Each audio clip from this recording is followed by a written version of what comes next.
Bienvenidos de vuelta a Contrapoder 3.0 con José Colinas y Esteban Hernández. Hoy vamos a conversar con Johan Herrera, él es analista político y militar. Bienvenido, Johan, ¿cómo estás? ¿Qué más, Esteban? ¿Cómo estás? Un gusto saludarlos de nuevo. ¿Todo bien? Bienvenido, Johan, nuevamente a Contrapoder 3.0.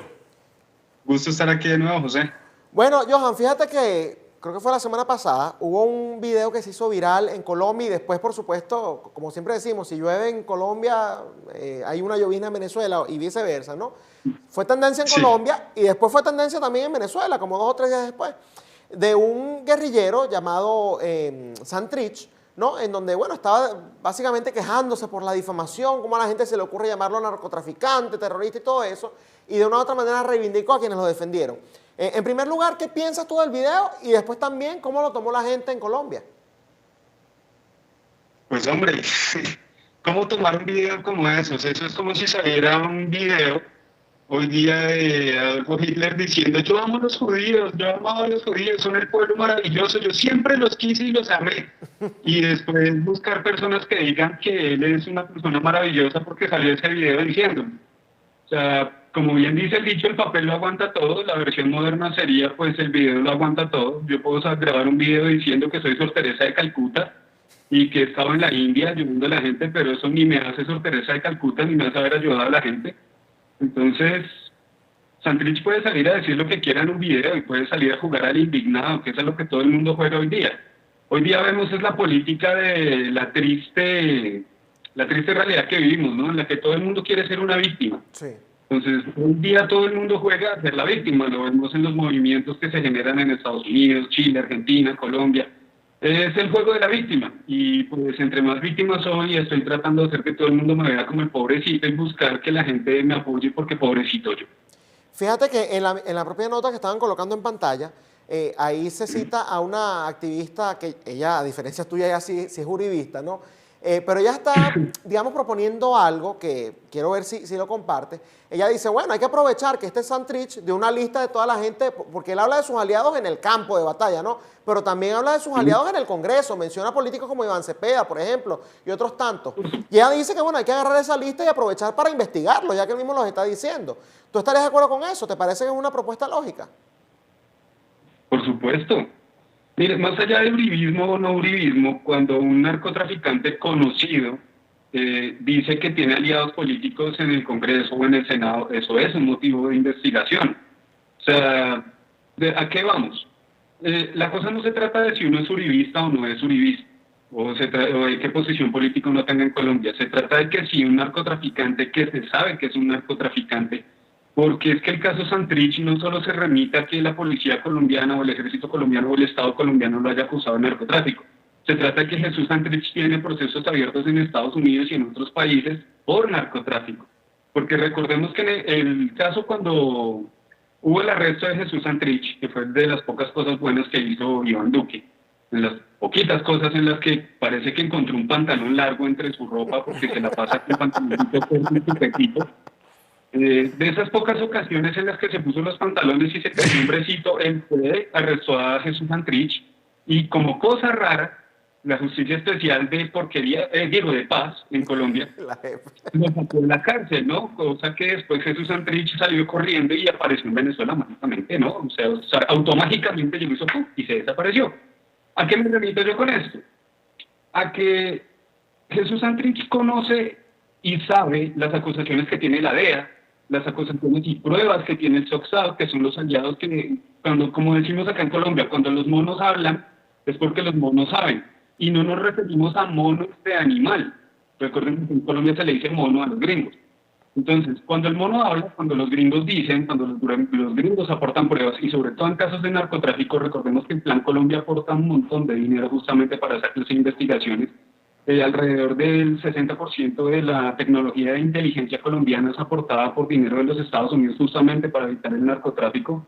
Mucho de lo que se llegó de material de inteligencia a Colombia en los años 1990, antes de que existiera realmente agencias de inteligencia y contrainteligencia militar y policial en Colombia, fueron aportes del MI6 y fueron aportes no de la CIA como tal, sino de otra agencia gringa que ahorita se me escapa el nombre, que es una agencia hermanita de la CIA. Estos aportes los hicieron los gringos y los hicieron los británicos con el fin de capturar a Pablo Escobar, y todo ese crecimiento desde los años 90 hasta hoy día es lo que se va viendo en el desarrollo de... Siempre es la inteligencia pero enfocada contra el narcotráfico. Nosotros vemos un crecimiento en la inteligencia militar para otros fines, es a partir del año 2002 más o menos. El caso es que con todos los apuntes que han hecho los Estados Unidos y otros países interesados también de Europa en que se acabe el narcotráfico en Colombia, por lo menos contenerlo a una dimensión que ya no sea como la que se vio hace 30 años, es lo que nos proporciona a nosotros las herramientas para saber por qué Jesús Santrich sí es un narcotraficante. Una cosa es que lo diga un policía en Colombia, una cosa es que lo diga un juez colombiano, una cosa es que lo diga un político en Colombia. Otra muy diferente es que lo diga la DEA, otra cosa muy diferente es que el NSI en los Estados Unidos lo tenga clasificado como narcotraficante, al igual que lo estuvo el expresidente Álvaro Samper con el proceso 8000, por eso le decíamos Ernesto visa no, porque fue el único presidente de toda la historia de Colombia que no se le dio una visa norteamericana por tener nexos con narcotraficantes. Entonces ahí vemos el tamaño. Cuando los monos hablan, los monos saben. Ese es el dicho acá en Colombia. Y los monos son los gringos. Los monos ya lo tienen acusado, es por algo.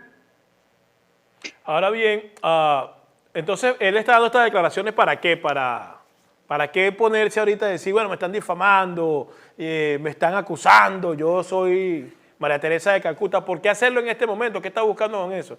Porque si a los gringos lo tienen, sí, los americanos, quiero decir, lo tienen acusado de narcotraficante, o sea, ¿qué puede lograr él con victimizarse en este momento? Es sencillo, José. Si usted se remite a cómo está la situación política en Colombia, Colombia le está empezando a suceder. Colombia está en la fase 2 de lo que ya atravesó Chile, de lo que ya atravesó Argentina. Está en una fase cercana a donde está Estados Unidos, que ya está en una fase 3, que es esa etapa de división que el gramscismo plantea para la división de los pueblos y posterior conquista. Las etapas fase 1, y eso son la manipulación de la educación, la manipulación de la política, la manipulación de la información y la compra de medios. Esos son planes supremamente preestablecidos que ya se conocen desde hace años, que los utilizaron tanto los ministerios de propaganda de los nazis como de los partidos comunistas chino, soviético, todo el bloque del Pacto de Varsovia, todos, o sea, es una mecánica ya tan conocida que a mí me parece ridículo que todavía haya pueblos que caigan en ella, pero pues usted sabe que el peor enemigo del pueblo es la falta de información. Correcto. Pues ni siquiera la falta de información, sino de conocimiento, porque a la vuelta de la esquina cualquier persona con un teléfono celular puede ponerse a leer todos estos temas, ¿no? El caso es que nosotros, estando en la fase 2 de toda esta manipulación que se entrega al pueblo para poder dividirlo, para poder conquistarlo, divide y vencerás, estamos en esa fase de esa neopolítica en la que todo el mundo quiere ser víctima. Entonces, si yo soy, no sé, yo por ejemplo busco entre mis apellidos y encuentro algún apellido indígena, entonces yo ya puedo ir a reclamar que yo soy de descendiente de indígena si quiero pedir un subsidio y lo pido y me lo dan, y cosas de ese estilo. Entre más víctima soy, entonces más tengo derecho a acceder a cosas. Lo mismo se presenta en la política. Entre más víctima soy, entonces más credibilidad quiero lograr por medio del sentimentalismo y no de la verdad, que es la apelación y la falacia que hacen todo este tipo de políticos, de guerrilleros. Y por eso justamente no soy uribista, porque Álvaro Uribe también lo hace, el Centro Democrático también lo hace, el plantearse siempre como víctima. Recordemos la campaña de Vargas Lleras en Colombia. Cuando Vargas Lleras quiso mandarse a la presidencia, sus propuestas fueron francamente ridículas, pero toda la campaña presidencial se basó en el que él fue una víctima de las FARC. Entonces ahí tenemos, entre más víctimas soy, más credibilidad logro en la sociedad actual, porque ya no apelamos al razonamiento, sino al sentimentalismo, y es lo que él pretende lograr. Y pues ahorita una gran parte de la sociedad colombiana se está dejando manipular por ese tipo de sentimentalismo barato. Vamos a ver cuánta gente convence a Santrich. Obviamente pues la gente de izquierda más recalcitrante lo va a pintar como un santo completo, mejor dicho, Karol Wojtyla, del Papa Juan Pablo II, va a ser una pobre goma en el zapato al lado de Jesús Santrich, según esa gente. Entonces, a estas alturas del partido, lo único que queda es esperar a ver cuál es la reacción de la gente, porque ahorita ya mi propio país me sorprende, la gente ya está pensando con los pies. Pero bueno, vamos a ver cómo evoluciona todo esto, si seguimos el camino de Argentina, el de Chile. Recordemos que en Perú ya está pasando exactamente lo mismo. Sí. Y fijémonos en cuáles son exactamente los blancos exactos en los que están empezando a suceder estas fases del gramscismo como tal. Recordemos, ¿no? ¿Cuáles son los países de la Alianza del Pacífico? Que eran los países tradicionalmente como de una especie de derecha o cuando menos conservadores. Siempre fueron México, Perú, Chile, ¿cierto? Y Colombia. De hecho, Colombia hubo un tiempo en el que era el país casi paria de toda Latinoamérica, porque toda Latinoamérica era de izquierda y Colombia era el único país que era de pseudo-derecha conservadora. Digo pseudo porque Colombia jamás ha sido un país de derecha, pero sí ha sido conservador, cuando menos. En esta etapa estamos viendo entonces qué se ha logrado con todas estas fases de gramscismo. Cayó México, de manos de López Obrador, cayó Chile, y estamos viendo su nueva supuesta constitución que va a ser narrada, escrita y protagonizada por actores, actrices de teatro, gente que no tiene ni idea de cómo se redacta una constitución, pero pues están basados todos en cómo me siento hoy, me arde el corazón, tengo el corazón sangrante. Y ahora vemos que Colombia está en la fase 2 y Perú también. Todos los países de la Alianza del Pacífico, la alianza económica más prometedora de Latinoamérica, el segundo mercado más grande después del de Estados Unidos, un mercado conjunto. El primero es obviamente la Bolsa de Valores de NYC. La segunda bolsa de mercado más grande y de más alto valor de todo el continente es la MILA, que es el mercado latinoamericano compuesto por la Alianza del Pacífico. Recordemos que Inglaterra, cuando estaba pensando en el Brexit, hubo un momento en el que estuvo interesada en entrar a negociar con la Alianza del Pacífico de acuerdos comerciales. Recordemos que ahí también quiso participar Australia. O sea, estamos hablando de que era un bloque que tenía una esperanza de crecimiento tan enorme, tan grande y tan potente, que obviamente iba a ser un contrapeso gigantesco para la izquierda en toda Latinoamérica y que iba a terminar arrastrándose muchos pueblos.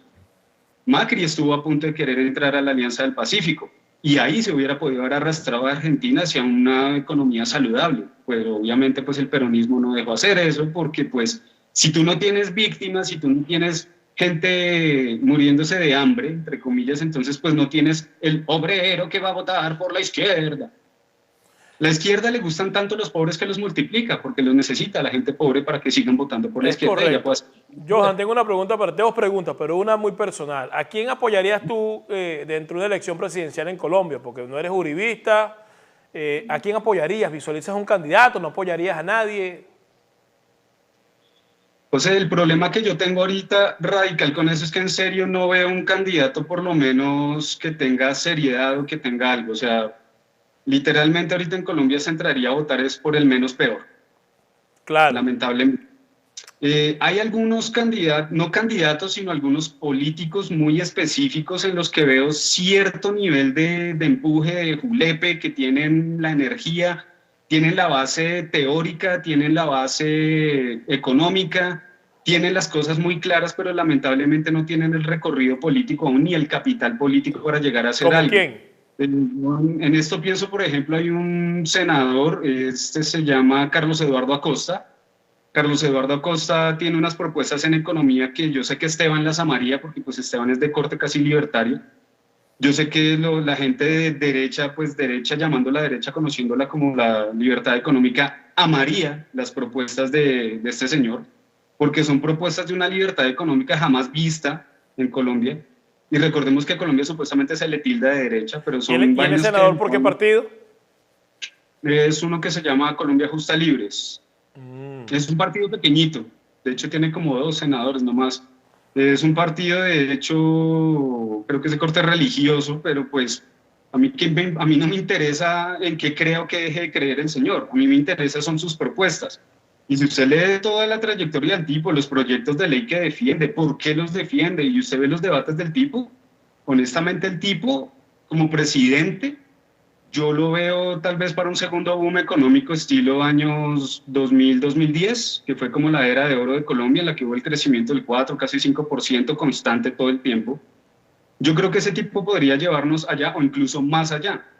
Y dentro de un marco que pues podría tener contentas a muchas otras personas, porque el tipo obviamente es de un corte bastante conservador, bastante de estar separado de casarse con estas tretas multinacionales, como por ejemplo, es que eso ya podría yo entrar ahí a agarrar mucho los libertarios en algunos temas, pero como por ejemplo el tema de que si Canadá te visita, pero no que cuando tú visitas Canadá, pero cuando Canadá te visita, entonces por ejemplo empresas canadienses son las que tienen como el 40% del Orinoco venezolano totalmente vuelto una nada. Claro.